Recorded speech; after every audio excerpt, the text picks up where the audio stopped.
Hello, my name is Pablo. I'm going to be doing my informative speech today. The topic I decided to talk about is the globalization of baseball. This project is for my communications class, and the public I'm sharing it to is my family, which they do not know a lot about baseball, so I feel like it fits the criteria of different cultures very well.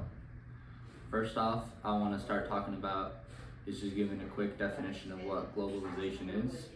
Globalization, just like a shorter, less formal version of globalization, is anything that is in one part of the world and then that is taken to another part of the world. That can be with anything, food, sports, for example, like baseball, or just like different products. Then talking about baseball, baseball has always been known as America's pastime since it's created in the 18th century in the United States and has been played along U.S. history for so long. You can see a lot of different famous players embedded in the United States history, like Babe Ruth, Mickey Mantle, who not just played baseball for the United States, but also fought in different world wars, which I feel like is a good representation of the history that is embedded into the United States with baseball. And that's why it's known as America's pastime. Now, getting into more formal and 21st century stuff, baseball now has become a world sport. You can see that in big leagues like the MLB, where around 30% of the MLB players are foreign. That's from a lot of different countries, not just a lot of people know, like the Dominican Republic, Cuba, Puerto Rico.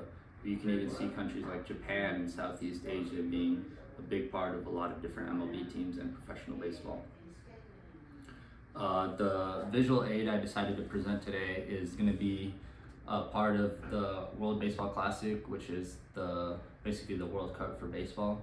The 30 seconds I've decided to show is basically the introduction of Team Japan in the championship versus Team USA, which you can kind of see the difference between new generation and old generation.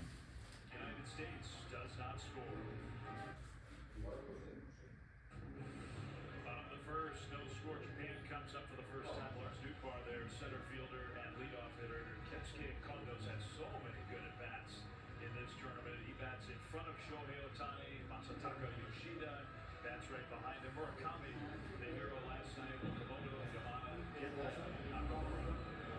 Rounding out the lineup against Merrill Kelly. What an opportunity for the veteran right here.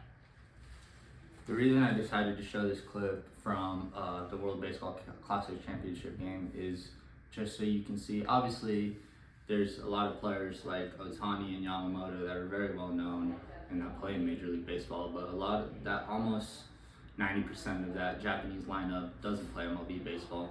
And I feel like this fits globalization very well in the fact that you can see that even though the team that won the championship is around 90% of its players aren't in the world's best league, which would be the MLB, but it just takes into account how globalized baseball has become with this new with all this new generation of players, not just coming in, but all over the world, where you can see that there's different talent everywhere. Another clip that I feel like is very valuable to show, couldn't find it, but was May 23, 2022. The White Sox whole lineup was international 1 through 9, which also is just a great take on how globalized the game of baseball has become. Now, just to conclude, I feel like baseball has become such a global sport in so many different aspects. A very good way of that is through social media. So many different ways of showing the sport of baseball through social media or YouTube or even like the news has helped the game reach different aspects in different corners of the world that maybe in the 18th or 19th century couldn't have been done before. And I feel like that's amazing just because baseball is a great sport and everyone should be able to play it and enjoy it in every single form of aspect of its way. And not just that, but being able to put all these different cultures together. For example, the World Baseball Classic is a great example of it because you see all these different players from around the world.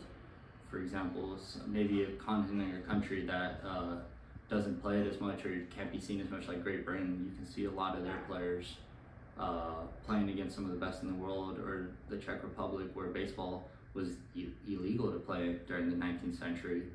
You can see that now in the 21st century, just playing against each other, playing against the best players in the world and having a fun time. And I just feel like that's what baseball is all about. Thank you.